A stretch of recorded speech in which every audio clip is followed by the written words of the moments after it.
నమస్కారం, శ్వేత న్యూస్ కి స్వాగతం. ముందుగా ముఖ్యాంశాలు. బీఆర్ఎస్ వర్కింగ్ ప్రెసిడెంట్ కేటీఆర్ పై రామగుండం ఎమ్మెల్యే రాజ్ ఠాకూర్ ఫైర్. కాంగ్రెస్ పాలనలో ఇచ్చిన ఉద్యోగాలను లెక్కతో సహా చూపించిన మక్కాన్ సింగ్. అన్నమాట ప్రకారం కేటీఆర్ రాజకీయ సన్యాసం తీసుకుంటారా అని నిలదీత.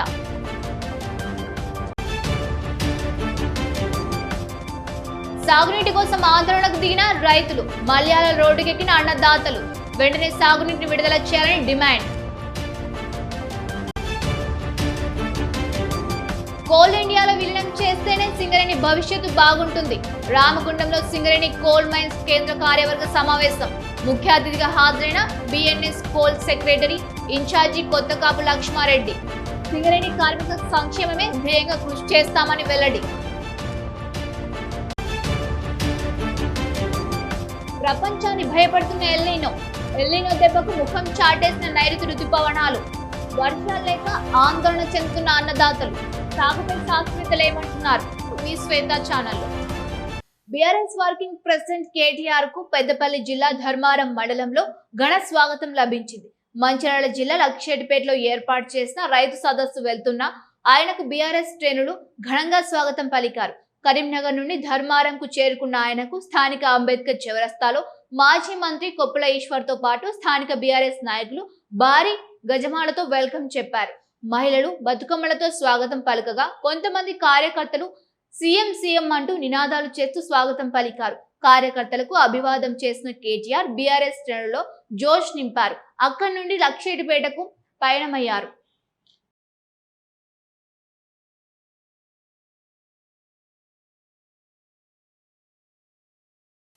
ఎన్నికల సందర్భంగా ప్రజలకు ఇచ్చిన హామీలను కాంగ్రెస్ ప్రభుత్వం అమలు చేస్తుందన్నారు రామగుండం ఎమ్మెల్యే రాజ్ ఠాకూర్. రామగుండంలో మీడియాతో మాట్లాడిన ఆయన ఇప్పటికే 70,664 ప్రభుత్వ ఉద్యోగాలను భర్తీ చేశామని అన్నారు. 70,000 ఉద్యోగాలు కాంగ్రెస్ ప్రభుత్వం ఇచ్చినట్లయితే రాజకీయ సన్యాసం తీసుకుంటారని కేటీఆర్ అన్న మాటలకు ఆయన అధికారిక లెక్కలతో సహా చూపించారు. కేటీఆర్ ఇప్పుడు ఏం సమాధానం చెప్తారో చెప్పాలంటూ ప్రశ్నించారు. మాటకు కట్టుబడి రాజకీయ సన్యాసం తీసుకుంటారా, లేక తెలంగాణ రాష్ట్ర ప్రజలకు, నిరుద్యోగ యువతకు బహిరంగ క్షమాపణ చెబుతారా అంటూ సవాల్ విసిరారు. బీఆర్ఎస్ పార్టీ బీజేపీతో కుమ్మక్కై కాంగ్రెస్ ప్రభుత్వంపై అసత్య ప్రచారం చేస్తోందని విమర్శించారు. ప్రజలను తప్పుదోవ పట్టించే రాజకీయాలను తెలంగాణ ప్రజలు ఎప్పటికీ అంగీకరించారని అన్నారు. ముఖ్యమంత్రి రేవంత్ రెడ్డి నాయకత్వంలోని కాంగ్రెస్ ప్రభుత్వం ప్రజాపాలన అందిస్తోందని, రిజర్వేషన్ నిబంధనలకు అనుగుణంగా త్వరలోనే జాబ్ క్యాలెండర్ విడుదల చేసి మరిన్ని ఉద్యోగాలను భర్తీ చేయనున్నట్లు ఎమ్మెల్యే రాజ్ ఠాకూర్ తెలిపారు.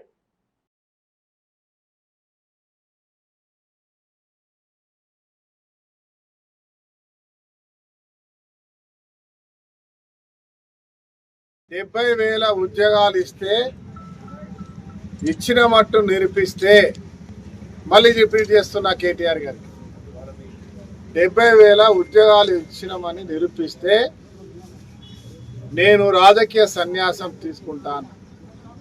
ఈరోజు నేను ఆధారాలతో సహా ఒక సామాన్య తెలంగాణ పౌరుడిగా, ఒక నికాసైన కాంగ్రెస్ కార్యకర్తగా, బాధ్యత కలిగిన ప్రజలతో ఎన్నుకోబడ్డ ఒక శాసన సభ్యుడిగా మీకు ఆధారాలతో చూపిస్తా ఉన్నా.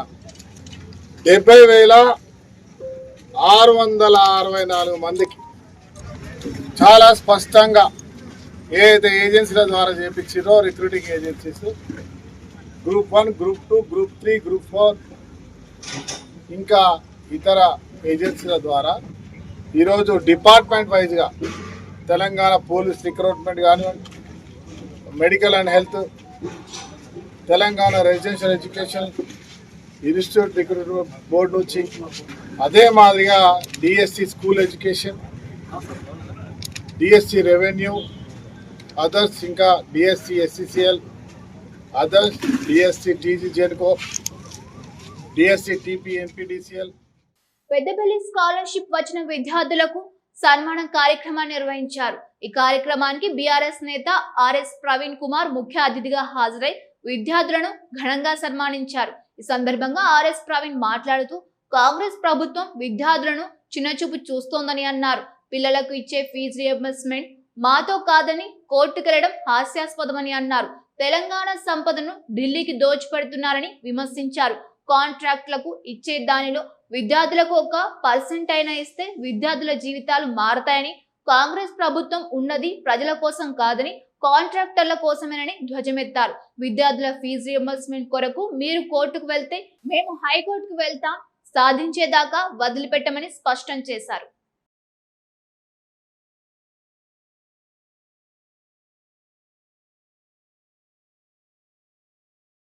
కేసీఆర్ గారు అద్భుతంగా కొనసాగించారు. దానివల్ల లక్షలాది మంది తెలంగాణ బిడ్డలు ఉన్నత చదువులు చదువుకున్నారు, పెద్ద పెద్ద ఉద్యోగాలు చేస్తున్నారు.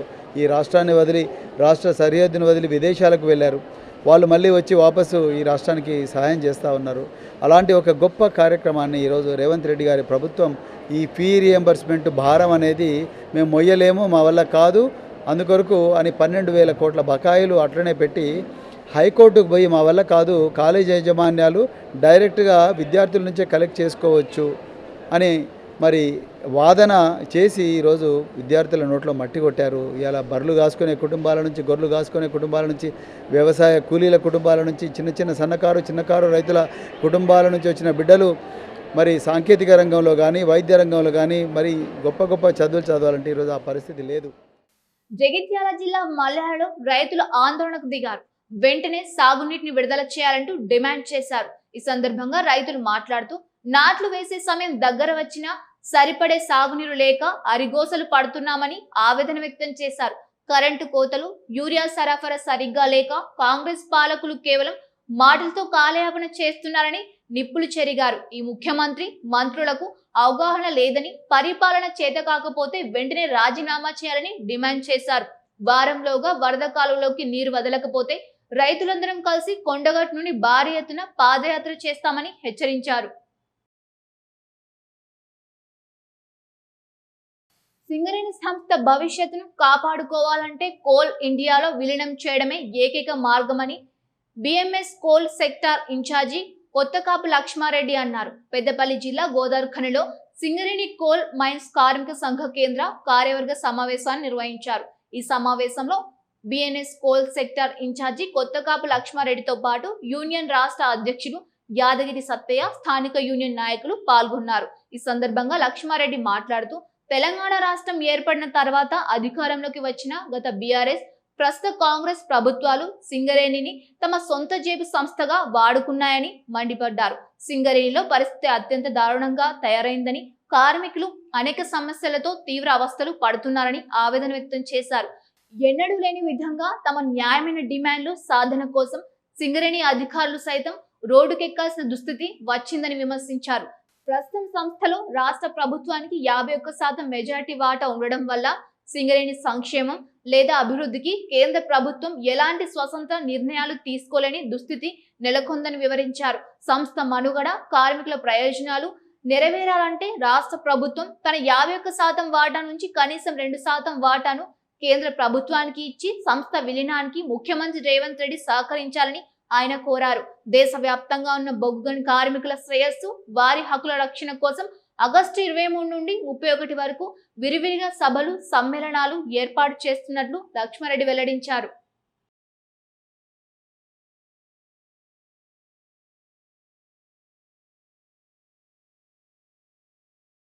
సింగరేణి కంపెనీ ప్రయోజనాలను కాపాడంలో లేదా సింగరేణి కంపెనీలో పనిచేసే అధికారులు, కార్మికుల సంక్షేమం కాపాడడంలో ఘోరంగా స్టేట్ గవర్నమెంట్ విఫలమైంది. గత ప్రభుత్వం అవుతుందో టీఆర్ఎస్ ప్రభుత్వం కూడా 10 సంవత్సరాలు ఈ కంపెనీ అభివృద్ధి చేయడానికి ఎటువంటి చర్యలు చేపట్టకపోగా వాళ్ళ రాజకీయ స్వలాభాల కోసం దీన్ని ఒక బంగారు బాతులాగా వాడుకుంటూ వచ్చారు. ఆ 10 సంవత్సరాల పీరియడ్ లో సింగరేణికి రావాల్సిన బకాయిలను ఒక నైవేద్యం చెల్లించింది. ఆ తర్వాత వచ్చిన కాంగ్రెస్ ప్రభుత్వం కూడా అదే దారిలో నడుస్తూ దీన్ని విచ్చలవిడిగా ఈ సింగరేణి యొక్క నిధులను దుర్వినియోగపరుస్తూ తర్వాత కొత్త బ్లాకులో కేంద్ర ప్రభుత్వం చేసే వేలంలో పాల్గొనకుండా కొత్త బ్లాక్లు ఏం సాధించలేదు. సింగరేణి తెలంగాణలో అతిపెద్ద కంపెనీ సింగరేణి. ఇది వేల మందికి ఉపాధి కల్పిస్తూ లక్షలాది గ్రామస్తులకు ఉపయోగపడే ఈ కంపెనీని అభివృద్ధి చేయాలనే ఆలోచన రాష్ట్ర ప్రభుత్వానికి ఏమాత్రం లేదు. మహంకాళి అమ్మవారి బోనాలు యుఏఈలో ఘనంగా కొనసాగాయి. Emirates Telangana culture and welfare association ఆధ్వర్యంలో నిర్వహించిన ఈ వేడుకలకు మైత్రి గ్రూప్ చైర్మన్ కొత్త జైపాల్ రెడ్డి ముఖ్య అతిథిగా ప్రారంభించారు.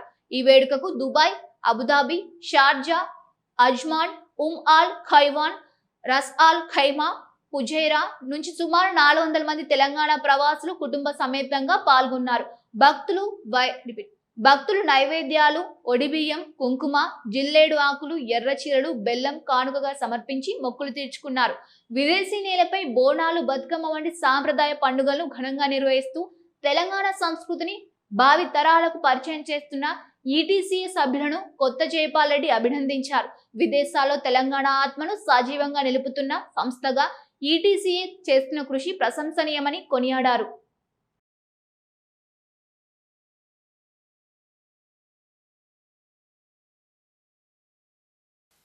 కరీంనగర్ జిల్లా తిమ్మాపూర్ ఆర్టీఏ కార్యాలయం ఎదుట ఆర్టీఏ ఏజెంట్కు దేవస్థుతి చేశారు వాహనదారులు. వాహనానికి సంబంధించిన రిజిస్ట్రేషన్, ట్రాన్స్ఫర్ పత్రాలు ఇవ్వడం లేదని ఏజెంట్తో గొడవకు దిగారు. 9 నెలలుగా పేపర్లతో పాటు 8,000 రూపాయలు తీసుకొని పని చేయడం లేదని మండిపడ్డారు. ఓ దశలో ఇటు ఆర్టీఏ ఏజెంట్, మరోవైపు బాధితుడి మధ్య మాట పెరగడంతో కార్యాలయం ముందే ఏజెంట్పై దాడి చేశారు. రోజు 10ల సంఖ్యలో కార్యాలయం ఎదుట ఆర్టీఏ ఏజెంట్లు, బ్రోకర్లు అందిన కాడికి దోచుకుంటున్నారని మండిపడ్డారు. ఘటనా స్థలానికి చేరుకున్న పోలీసులు ఏజెంట్ను అదుపులోకి తీసుకొని స్టేషన్ కు తరలించారు. నిజాయితీగా పనిచేస్తున్న ఆర్టీఏ అధికారులు ఈ ఘటనపై ఎలా స్పందిస్తారో చూడాలి.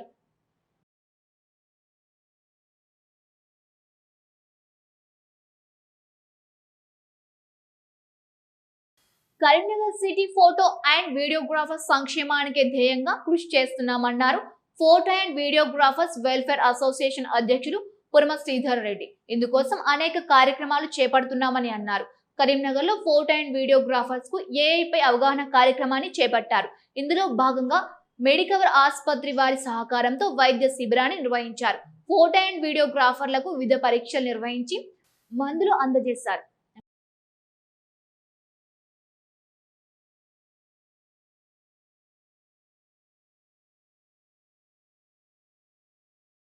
Karimnagar city and photographers welfare association తరఫున హెల్త్ కార్డ్స్ మరియు హెల్త్ చెకప్, ఏఐ మీద అవగాహన, బిజినెస్ టిప్స్ 21 నాడు, ఈరోజు మంగళవారం నాడు శ్రీ కన్వెన్షన్లో జరగడం జరిగింది. చాలా అద్భుతమైన ప్రోగ్రాం.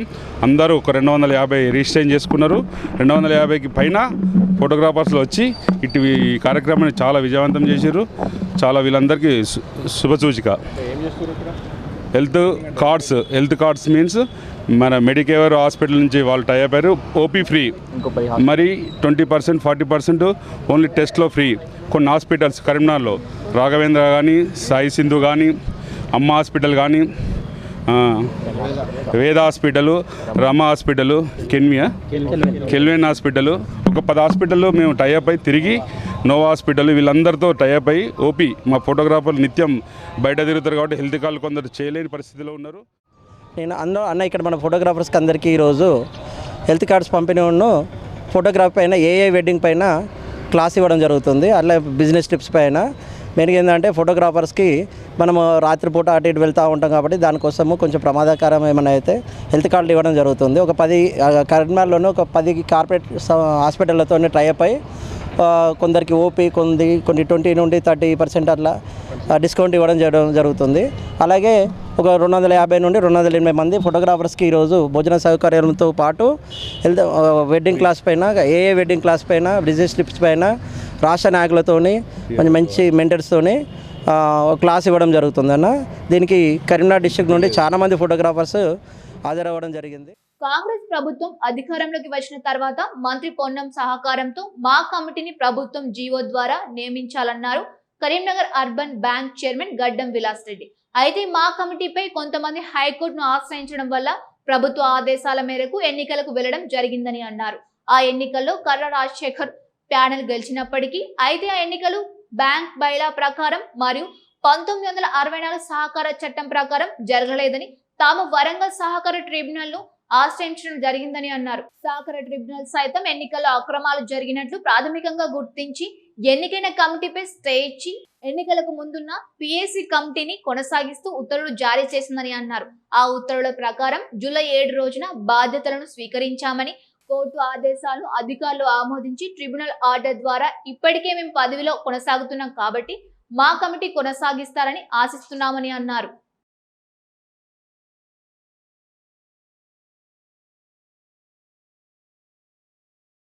రెండు 2025 రోజున జరిగిన అర్బన్ బ్యాంక్ పాలకవర్గ ఎన్నికలపై అవకతవకలు జరిగాయని నేను డిసెంబర్ 1 రోజు ట్రిబ్యునల్లో కేసు వేయడం జరిగింది. తదనుగుణంగా ట్రిబ్యునల్ డిసెంబర్ 1వ తారీఖు రోజు ఏదైతే ఎన్నికైన కమిటీ ఉందో ఆ కమిటీ మీద స్టే ఇచ్చుకుంటూ అంతకుముందు ఎన్నికలకు ముందు వివాదాస్పద ఎన్నికల ముందున్న కమిటీని కొనసాగించమని ట్రిబ్యునల్ ఆదేశాలు జారీ చేసింది. ఆ ఆదేశాల ప్రకారం నేను జూలై 7th రోజు మా కమిటీ బాధ్యతలు తీసుకున్నది. నేను తర్వాత అంతకుముందే నేను హైకోర్టులో కూడా మార్చి 29th రోజు జరిగిన జనరల్ బాడీ సమావేశం ఫెయిల్ అయిందని వాళ్ళు జరగలేదని నిర్వహించలేకపోయినామని వాళ్ళు పేర్కొన్నారు. కాబట్టి నేను బైలాకు యాక్ట్ ప్రకారం మార్చి 31 లోపు జనరల్ బాడీ సమావేశం జరపనట్టయితే మరునాడు ఆ కమిటీ రద్దు అవుతుందని బైలాలో ఉంది, యాక్ట్లో ఉంది. దాని ప్రకారం నేను డీసీఓ గారికి అనేక వినతి పత్రాలు ఇచ్చినప్పటికీ డీసీఓ గారు స్పందించకపోవడం వల్ల నేను హైకోర్టును ఆశ్రయించాను. హైకోర్టు వారు గత నెల 23వ తారీఖు నాడు జాతీయ ఎస్ఎఫ్ఐ పిలుపులో భాగంగా కరీంనగర్ లో ఎస్ఎఫ్ఐ ఆధ్వర్యంలో విద్యార్థులు ఆందోళనకు దిగారు. ఆర్ట్స్ కళాశాల నుంచి తెలంగాణ చౌరస్తా వరకు ర్యాలీ నిర్వహించి తెలంగాణ చౌక్ లో నిరసన కార్యక్రమాన్ని చేపట్టారు. ఈ కార్యక్రమానికి రాష్ట్ర ఎస్ఎఫ్ఐ అధ్యక్షులు శనిగారపు రజనీకాంత్ ముఖ్య అతిథిగా హాజరై విద్యార్థుల పట్ల కేంద్ర ప్రభుత్వం అనుసరిస్తున్న తీరుపై నిప్పులు చెరిగారు. ఢిల్లీలో జంతర్ మంతర్ వద్ద శాంతియుతంగా పోరాడుతున్న విద్యార్థులు యువతపై పోలీసులు టియర్ గ్యాస్, వాటర్ క్యాన్లను ప్రయోగించి లాఠీ చార్జ్ చేయడం అత్యంత దుర్మార్గమైన చర్యగా అభివర్ణించారు. దేశంలో మోదీ ప్రభుత్వం పూర్తిగా విఫలమైందని, తన క్యాబినెట్ లోని మంత్రిని కూడా రాజీనామా చేయించలేని పరిస్థితిలో ఉన్నారని విమర్శించారు. 21 మంది విద్యార్థులు ఆత్మహత్య చేసుకుని ప్రాణాలు కోల్పోయిన కేంద్ర ప్రభుత్వం, బీజేపీ నాయకత్వం స్పందించకపోవడం బాధాకరమని అన్నారు. ప్రతి అంశాన్ని జిహాద్ పేరుతో రాజకీయాలు చేసే బీజేపీ నాయకులు ఈ అంశంపై ఎందుకు మౌనంగా ఉన్నారని ప్రశ్నించారు. ఈరోజు ఎస్ఎఫ్ఐ కేంద్ర కమిటీ పిలుపు మేరకు కరీంనగర్లో నిరసన చేయడం జరుగుతుంది. ఈ నిరసన ముఖ్య ఉద్దేశం ఈ దేశంలో విద్యార్థుల భవిష్యత్తును, ఈ దేశంలో విద్యార్థుల యొక్క భవిష్యత్తును అంధకారంలో నెడుతూ ఏదైతే దేశంలో 24 లక్షల మంది విద్యార్థులు నీట్ పరీక్ష రాసిర్రు, నీట్ పరీక్షల్లో లీకేజీకి కారకులైన ఈరోజు కేంద్ర విద్యాశాఖ మంత్రి ధర్మేంద్ర ప్రధాన్ తన నైతిక బాధ్యత వహించి ఈరోజు రాజీనామా చేయాలని జంతర్ మంతర్ వద్ద దాదాపుగా 22 రోజులుగా ఈరోజు ఆందోళన చేస్తున్న పరిస్థితి ఉన్నది. సోను వాంగ్చుక్ను ఈరోజు అక్రమంగా అరెస్ట్ చేసి దిగ్భగ్నం చేసిర్రు. దానికి నిరసనగా ఈరోజు ఎస్ఎఫ్ఐ ఆల్ ఇండియా అధ్యక్షులు ఆధార్ సాజి కానీ, ఐషీ ఘోష్ కానీ ఈరోజు దీక్షను కొనసాగింపుగా ఈరోజు జంతర్ మంతర్ వద్ద ఆందోళన చేస్తే దీక్షను భగ్నం చేస్తూ చెలో పార్లమెంటుకు విద్యార్థి లోకం, ఈ దేశ యువత ఈరోజు చెలో పార్లమెంటుకు పిలుపునివ్వడం జరిగింది. ఈ దేశవ్యాప్తంగా ఉన్న ఈరోజు రాజ్యాంగ హక్కులను హరించే కుట్ర ఈ దేశంలో జరుగుతుంది. ఇప్పటికే కనీసం నిరసన తెలియకుండా ఈరోజు విద్యార్థులను, అదేవిధంగా ఈ దేశం నాయకులపైన ఈరోజు అణచివేసే కుట్ర ఈ దేశం జరుగుతుంది. కాబట్టి మేము ఎస్ఎఫ్ఐ డిమాండ్ చేస్తున్నాం. ఈరోజు తెలంగాణ చౌక్లో ఈరోజు నిరసన తెలియజేయడం జరుగుతుంది. ఎందుకోసం అనుకున్నప్పుడు ఎన్టీఏని రద్దు చేయాలి.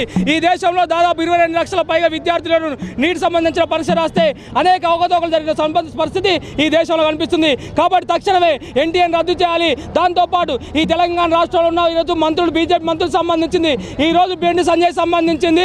ఈ రాష్ట్రంలో బీజేపీ అధికారంలోకి వస్తే విద్యార్థులందరూ బొట్టు పెట్టుకొని ఈరోజు పాఠశాలకు రమ్మంటే అని చెప్పేసి మీరు నిర్ణయం చేస్తామని చెప్పిస్తున్న బండి సంజయ్కి ఈరోజు విద్యార్థులు ఈరోజు కనీసం ఈరోజు ఈ దేశంలో 22 లక్షల విద్యార్థులు ఎన్డీఏ నీట్ పేపర్ లీకేజీకి వ్యతిరేకంగా కేంద్ర విద్యాశాఖ మంత్రి రాజీనామా చేయాలని ఏదైతే ఉద్యమాన్ని ఢిల్లీలో చేపట్టిరో దానికి ఒక న్యాయవాదిగా విద్యార్థి లోకానికి నేను మద్దతు ప్రకటిస్తూ, అదేవిధంగా అన్ని విద్యార్థి సంఘాలు కూడా బయటికి వచ్చి నిన్న ఢిల్లీలో జరిగినటువంటి విద్యార్థుల మీద జరిగినటువంటి దమనకాండను, లాఠీ చార్జును, టియర్ గ్యాసును, గుండాల చేతికి లాఠీలు ఇచ్చి పోలీసు వాళ్ళ పక్కన నిలబెట్టించి విద్యార్థుల మీద లాఠీ చార్జ్ చేసినటువంటి వాళ్ళ మీద వాళ్ళను గుర్తుపట్టి వాళ్ళ మీద కేసులు పెట్టించేంత వరకు కూడా వదలకుండా. ఈ సంవత్సరం సూపర్ ఎల్నినో ప్రభావం తీవ్రంగా ఉండబోతుందంటున్నారు వ్యవసాయ శాస్త్రవేత్తలు. రాబోయే రోజులన్నీ గడ్డు రోజులేనని, రైతులు తక్కువ సాగునీటితో సాగు చేసే పంటలపై దృష్టి పెట్టాలని తెలిపారు. ప్రధానంగా వరి సాగు జోలికి పోకపోతేనే బాగుంటుందని జగిత్యాల జిల్లా పోలసాలోని Telangana Rythu Vignana Kendram principal scientist coordinator doctor Vijay Bhaskar తో మా ప్రతినిధి ప్రవీణ్ ఫేస్ టు ఫేస్. వానచుక్క జాడ కోసం ఆగమవుతున్న అన్నదాతలు.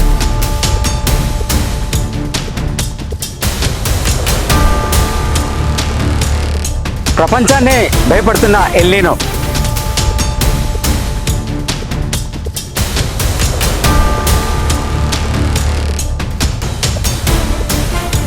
ఎల్నినో దెబ్బకు ముఖం చాటేసిన నైరుతి ఋతుపవనాలు.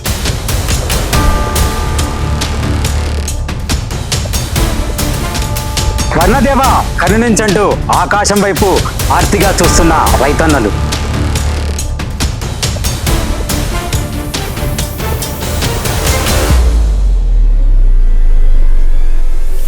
వర్షాకాలం వచ్చి నెలన్నర రోజులు గడిచిపోయాయి. ఇప్పటికీ వర్షం చినుకు జాడలెక్క అన్నదాతలు లబోదిబోమంటున్నారు. వేసిన పంటలు ఎండిపోతుంటే లోలోన కుమిలిపోతూ తల్లడిల్లుతున్నారు. అయితే ఇలాంటి పరిస్థితుల్లో అన్నదాతలు ఎలాంటి చర్యలు తీసుకోవాలి? సాగు చేసిన పంటలు కాపాడుకోవాలంటే ఏం చేయాలి? ఒకవేళ వర్షాలు కురిస్తే ఎలాంటి పంటలు సాగు చేయాలి? తెలుసుకునేందుకు ప్రస్తుతం మనకు జగిత్యాలలోని పొల్లాస తెలంగాణ రైతు విజ్ఞాన కేంద్రంలో ఉన్నాం. ఇక్కడ మనతో ప్రిన్సిపల్ సైంటిస్ట్ విజయ్ భాస్కర్ గారు ఉన్నారు. వారిని అడిగి తెలుసుకునే ప్రయత్నం చేద్దాం. సార్ నమస్తే. సార్ నమస్కారం. సార్ ఇప్పటికీ మొన్న కురిసిన వర్షాలకి, అంటే చెదురుమదురు పడ్డ వర్షాలకి కొంతమంది రైతులు సాగు చేసుకున్నారు సార్. మరి కొంతమంది భూగర్భ జలాల మీద కూడా డిపెండ్ అయ్యి సాగు చేసుకున్నారు. ఇప్పుడు వారి పరిస్థితులు అటు భూగర్భ జలాలు అడిగంటిపోయాయి, ఇటు వర్షాలు కూడా. ఇప్పుడు వాళ్ళ పరిస్థితి ఎలా ఉంది సార్? అసలు ఇప్పటి వరకైతే రైతులకు కొంతమంది రైతులు వర్షాలు పడ్డప్పుడు పడకముందు పడతాయని ఆశించి రైతులు కొంతమంది రైతన్నలు వరి కూడా నార్లు పోసుకున్నారు, నాట్లు వేస్తున్నారు. ఈ రైతన్నలు కూడా ఇప్పుడు జాగ్రత్త పడి ఏంటంటే వరిలో పెట్టవలసిన నీటి శాతం కన్నా ఎక్కువ మంది ఎక్కువ నీళ్ళలో మన బెత్తడి వరకు జానాడు వరకు కూడా ఎక్కువ పెడుతున్నారు. అలా పెట్టకుండా వరిలో కూడా పొడి పద్ధతి, తడి పద్ధతి అన్న ఆల్టర్నేటివ్ వెట్టింగ్ అండ్ డ్రైయింగ్, అంటే మన వరి వేసిన రైతులు 4 ఎకరాలు, ఇప్పుడు వేయబోయే రైతులు కూడా 4 ఎకరాలు వేయవలసిన రైతులు ఎంత వీలైతే కూడా 1 ఎకరానికి సరిపోయే నీరుతో ఆరుతడి పంటలు, వివిధ రకాల ఆయుర్ పంటలు 3 ఎకరాల నుంచి 4 ఎకరాల వరకు ఆ నీరుని సరిపోయేట్టు వేసుకోవచ్చు. అయితే ప్రస్తుత పరిస్థితులు అంటే తక్కువ నీరుతో సాగు చేసే పంటలు ఏమున్నాయని చెప్తారు సార్ మీరు? తక్కువ నీటితో సాగు చేసే పంటలు చాలా ఉన్నాయని, అందులో ముఖ్యంగా పెసర 2 నెలల పంట అండి, మినుము 3 నెలల పంట 90 రోజులు. దీనిలో తక్కువ కాలంలో మనకు ఇప్పుడు జూలై 15 నుంచి జూలై 30th వరకు కూడా పెసర మినుము వేసుకోవచ్చు అండి. ఇవే కాకుండా మొక్కజొన్న పంటను కూడా సుమారు ఈ నెల ఆఖరి వరకు మొక్కజొన్న పంటను వేసుకోవచ్చు. ఇదే కాకుండా జొన్న, సజ్జను కూడా, ఇవి తక్కువ కాల పంట, తక్కువ నీటిని తీసుకొని రైతన్నలకు ఎక్కువ దిగుబడి ఇచ్చే పంట. ఈ పంటలో కూడా రైతన్నలు వీలైతే బిందు సేద్యము, స్ప్రింక్లర్ల ద్వారా కూడా, తుప్పల సేద్యం ద్వారా కూడా మనకు తక్కువ నీటితో ఎక్కువ దిగుబడి తీసుకునే అవకాశం ఉన్నది. కాబట్టి అంటే సార్ ఇప్పుడు ఎరువులు ప్రస్తుత పరిస్థితుల్లో కూడా వర్షాలు సార్, భూమిలో కూడా కేవలం ఇంతకుముందు మనం మాట్లాడుకున్నాం. ఇప్పుడు ఎరువులు ఎలా ఉపయోగించాలి సార్? వివిధ పంటలకు వివిధ మోతాదులలో రైతులు ఒకేసారి కుప్పకుండా 3 నుంచి ఒక్కొక్క పంటకు, వరిలో 3 నుంచి 4 దశలు, మొక్కజొన్నలో 2 నుంచి 3 దశలు, పెసలలో మన భూమి దుక్కినప్పుడు డిఏపి వేయడం, మిగతా పంటల్లో కూడా పైకి పొడి వాతావరణం ఉన్నప్పుడు రైతులు ఏం చేయాలంటే 2% యూరియాను, మన పంటను కాపాడుకోవాలంటే 2% యూరియాను ఏ పంటలో అయినా పిచికారి చేసుకోవచ్చు, మొక్కజొన్న కానీ. ఇదే కాకుండా 1% పొటాషియం నైట్రేట్ను లేదా 10 గ్రాముల మల్టీకేను కూడా ఈ మార్చి మన పంటలను, అంటే వర్షాలు పడతలేవు కాబట్టి వేసిన పంటలను కాపాడుకోవాలంటే ఈ 3 రకాలైన నేను చెప్పిన యూరియా కానీ, డిఏపి కానీ, పొటాష్ కానీ, కొంతవరకు మనకున్న మన ఇంకా ఎక్కువ విస్తీర్ణంలో వేసిన రైతులు డ్రోన్ టెక్నాలజీ డ్రోన్ ద్వారా కూడా నానో యూరియాను పిచికారి చేసుకోవచ్చండి. ఒక ఎకరానికి 500 250 ml నుంచి వివిధ పంటల్లో వేసుకున్నట్టయితే ఆకుల నుంచి వరి పంట కానీ, ఈ పెసర కానీ, మినుము కానీ, మొక్కజొన్న కానీ మనం కాపాడుకొని దిగుబడి పొందే అవకాశం ఉన్నది. అంటే ప్రస్తుత పరిస్థితుల్లో రైతులు ఏదైనా నష్టం కానీ కష్టం వస్తే రైతు బీమా ఆదుకుంటుందంటారు. ఇప్పుడు ఇలాంటి పరిస్థితుల్లో రైతు బీమా ఎలాంటి ప్రయోజనాలు కల్పించబోతుందంటారు సార్ మీరు? అంటే ప్రభుత్వం కూడా ఇప్పుడు రైతు బీమా, రైతు భరోసా కూడా వానాకాలంకి తెలంగాణ ప్రభుత్వం ప్రతి ఒక్క రైతు కూడా రైతు బీమా పరిగా ఒక ఎకరానికి 12,000 చొప్పున వేసేదండి. కాబట్టి రైతులు వీటిని కూడా విత్తనాలకు, ఎరువులకి మాత్రం ఉపయోగించుకొని వారు అధిక దిగుబడి పొందాలని. సరే, తెలంగాణ అంటేనే వరి సాగు సార్. దీని ఆఫ్టర్ మిగతా ఏ పంట అయినా వరి తర్వాతనే. ప్రస్తుత పరిస్థితుల్లో వరి సాగు చేసే అవకాశాలు ఉన్నాయా? వరి సాగును తగ్గించాలనే సూచనలు చేస్తున్నాం. ఎందుకంటే వేసిన తర్వాత 3 నెలల వరకు మనకు నీరు ఆవశ్యకత ఉంటుంది. ఒక్క కిలో విత్తనానికి వరి పండించాలంటే సుమారు 4,000 లీటర్ల నుంచి 5,000 లీటర్లు పడుతుంది 1 కిలో విత్తనానికి. కాబట్టి రైతులు కూడా ఇది ఒకటి గమనించాలి. కాబట్టి ఈ వరిని తగ్గించి ఆయిల్ ఫామ్ కానీ, ఆరుతడి పంటలైన పెసర, మినుము, ఉలువలు, జొన్న ఇలాంటి పంటలను మనకు వేసుకొని ఈ పెసర కూడా, మినుములు వేసుకుంటే ఏంటంటే, కందులు వేసుకుంటే మనకు నత్రజని కూడా భూమిలో స్థిరీకరించబడి మంచిగా దిగుబడి వచ్చే అవకాశం ఉన్నది. కాబట్టి చివరిగా సార్, మనిషి అంటేనే ఆశ చేయి సార్. ఇప్పుడు నైరుతి ఋతుపవనాలు ముఖం చాటేసాయి, వెళ్ళినా అని చెప్పిస్తున్నాం సార్. ఈశాన్య ఋతుపవనాలు వస్తే మనకు ఒక్కొక్కసారి నైరుతిలో లేకపోయినా కూడా ఈశాన్య ఋతుపవనాలు వర్షాలు పడ్డ రోజులు కూడా ఉన్నాయి సార్. కొంతమంది రైతన్నలు మౌసం అనేది ఇండియన్ మెటీరియాలజీ డిపార్ట్మెంట్ ప్రకారము ప్రతి మండలానికి కూడా ఈ రెయిన్ఫాల్ చేసే IMD సంబంధించిన కొన్ని పెట్టుకున్నారు. వాళ్ళ దగ్గర పోయి కూడా మనకు రేపు వర్షం పడుతుందా, ఎల్లుండి పడుతుందా, ఎవరి మంగళవారం, శుక్రవారం కూడా మేము ఈ వాతావరణ అంటే వెదర్ బులెటిన్ ఇస్తున్నాం. దాని ప్రకారం కూడా వారు తెలుసుకొని, అంటే ఇప్పుడు మీరు అన్నారు ఈశాన్య ఋతువు కానీ నైరుతి వల్ల వస్తాయి, వచ్చినప్పుడు అప్పటికి వానాకాలం పంట అయిపోతుంది, అప్పుడు యాసంగి పంటకి వెళ్తాం. కాబట్టి మనం ముఖ్యం ఏంటంటే మన భూగర్భంలో ఉన్న బావిలో కానీ, బోర్లో కానీ, చక్కెర ఉన్న చెరువులో కానీ, కెనాల్లో ఉన్న నీటిని కూడా ఎంత వీలైతే అంతవరకు పొదుపుగా వాడాలి. ఈ పంటలకే కాకుండా మన తాగడానికి కూడా నీళ్లను సంరక్షణగా మంచిగా ఉంచుకున్నట్టయితే ఈ సంవత్సరంలో మనము అధిక నీటి సమస్యను తగ్గించుకొని, నీటి కొరతను తగ్గించుకొని పంటలు అధిక దిగుబడి పొందే అవకాశం ఉంది. Okay sir, thank you sir, thank you very much. ఇదండి వ్యవసాయ శాస్త్రవేత్త విజయభాస్కర్ గారి మనకతం. అంటే రాబోయే రోజులన్నీ కూడా గట్టు రోజులన్నీ కూడా చెప్తున్న పరిస్థితులు అవుతున్నాయి. వర్షాలు కురిస్తే పర్లేదు, కానీ వర్షాలు కురవకపోతే మాత్రం రైతన్నలు నీటిని పొదుపుగా వాడుకొని ఎక్కువ దిగుబడి సాధించాలని కూడా చెప్తున్న పరిస్థితులు అయితే. దీనికోసం మేము ఎంతైనా మీకు ఎలాంటి సలహాలు, సూచనలు ఇవ్వడానికి సిద్ధంగా ఉన్నామని చెప్తున్న పరిస్థితులు అవుతున్నాయి. ఇది ప్రస్తుతం తెలంగాణ రైతు విజ్ఞాన కేంద్రంలోని శాస్త్రవేత్త విజయభాస్కర్ గారి మనగతం. ఉమ్మడి కరీంనగర్ జిల్లా అభివృద్ధికి మాజీ మంత్రి కీర్తిశేషులు ముద్దసాని దామోదర్ రెడ్డి చేసిన సేవలు మరవలేనివని అన్నారు ప్రజా సంఘాల జాతీయ అధ్యక్షులు, సీనియర్ నాయకుడు పోలాడి రామారావు. స్వర్గీయ ముద్దసాని దామోదర్ రెడ్డి 70వ జయంతి సందర్భంగా కరీంనగర్ మున్సిపల్ పరిధిలోని మానకొండూరు మండల సరిహద్దులోని ప్రధాన హైవే సదాశివపల్లి కూడలి వద్ద నెలకొల్పిన దామోదర్ రెడ్డి విగ్రహానికి నాయకులతో కలిసి పోలాడి రామారావు పూలమాలలు వేసి ఘనంగా నివాళులర్పించారు. ముందుగా నాయకులతో కలిసి కేక్ కట్ చేసి ఆయన స్వీట్లు, పండ్లు పంపిణీ చేశారు. ఈ సందర్భంగా పోలాడి రామారావు మాట్లాడుతూ 29 ఏళ్లకే ఎమ్మెల్యేగా, 30 ఏళ్లకే మంత్రిగా పనిచేసిన దామోదర్ రెడ్డి ఉమ్మడి ఆంధ్రప్రదేశ్ రాష్ట్రంలో ఎన్టీఆర్ మంత్రివర్గంలో కరువు, భూగర్భ గనుల శాఖల మంత్రిగా, ఆ తర్వాత చంద్రబాబు నాయుడు కేబినెట్ లో ప్రభుత్వ సర్వీసులు, సాంకేతిక విద్యాశాఖ, రవాణా శాఖల మంత్రిగా పనిచేసి కమలాపూర్ నియోజకవర్గంతో పాటు ఉమ్మడి కరీంనగర్ జిల్లా అభివృద్ధికి విశేష సేవలు అందించారని అన్నారు. నిత్యం సామాన్యులకు, పేద, బడుగు, బలహీన వర్గాలకు, రైతులకు, యువతకు అందుబాటులో ఉంటూ వారి సమస్యల పరిష్కారానికి అవిశ్రాంతంగా కృషి చేశారని అన్నారు. కార్యకర్తలను కంటికి రెప్పలా కాపాడుకునేవారని అన్నారు. ముఖ్యాంశాలు మరొకసారి చూద్దాం. బీఆర్ఎస్ వర్కింగ్ ప్రెసిడెంట్ కేటీఆర్ పై రామగుండం ఎమ్మెల్యే రాజ్ ఠాకూర్ ఫైర్. కాంగ్రెస్ పాలనలో ఇచ్చిన ఉద్యోగాలను లెక్కతో సహా చూపించిన మక్కాన్ సింగ్. అన్నమాట ప్రకారం కేటీఆర్ రాజకీయ సన్యాసం తీసుకుంటారా అని నిలదీత.